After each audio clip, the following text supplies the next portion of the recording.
Smoke curled into the morning sky like a silent warning. The air trembled with distant artillery, but inside the roadside shack near the Thai-Cambodian border, the only sound was the scraping of a ladle against a battered steel pot.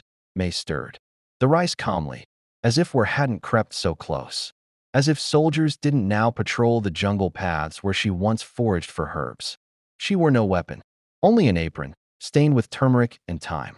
And yet, the young men who passed her shack slowed, not from hunger, but from something they couldn't name.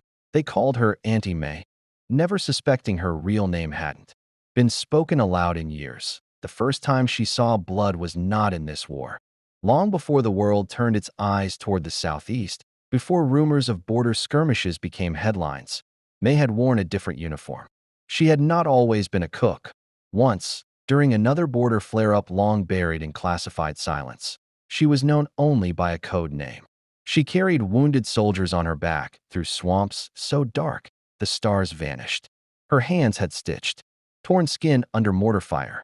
Her voice, once strong, once commanding, had been lost during a blast that collapsed half a jungle outpost. Since then, she hadn't spoken a word. Not because she couldn't, but because silence had become her. Armored at the edge of the conflict zone, May's food shack became a quiet ritual stop for soldiers and refugees alike. No one asked questions. She offered broth to the sick, rice to the hungry, a place to sit where war's rules didn't reach. But everything changed the day a Cambodian boy stumbled across the border, barefoot, bloodied, and clutching something strange, a dog tag, crusted in dirt and ash.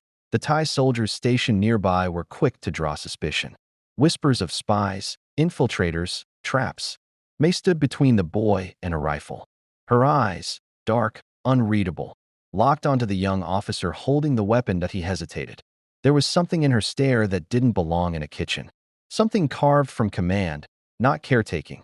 That night, the boy slept behind her shack. May never asked who he was, but she did press a bomb onto his wounds with the steady precision of someone who had done it 1,000 times. Under far worse skies that a week later, the rumors reached the command outpost.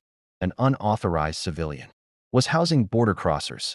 A female cook, reportedly mute, suspected of gathering information that a lieutenant was sent to question her. Young, cocky, and unfamiliar with the older names in the service logs. He barged into her shack with boots that had never known real mud. Then, he saw the edge of a medallion peeking from beneath her apron. Faded, worn, but unmistakable. An elite medic's cross, years out of circulation. Awarded only twice. Once to a woman whose body had never been recovered. The lieutenant's voice faltered. Behind him, an older captain stepped forward.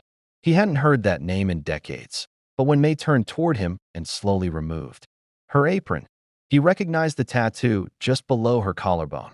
Not a recipe, but coordinates. The location of the last safe extraction zone in a war that had nearly buried her name in the jungle. He stood silent for a long time, then saluted. No words, just a trembling hand at his brow. The younger soldiers followed suit, unsure why their breath caught, why their eyes stung. Later that evening, the villagers came. Word had spread. They left offerings by her shack, not just food, but letters, medals, a folded flag. No one asked her to speak.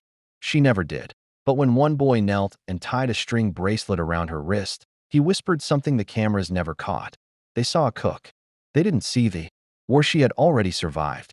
The uniform fades, but honor never does.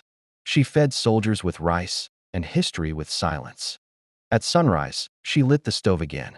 The same pot, the same rice, but this time, they lined up not just to eat, but to remember. Speech balloon. If you believe silent heroes deserve to be remembered, tell us in the comments where you're watching from.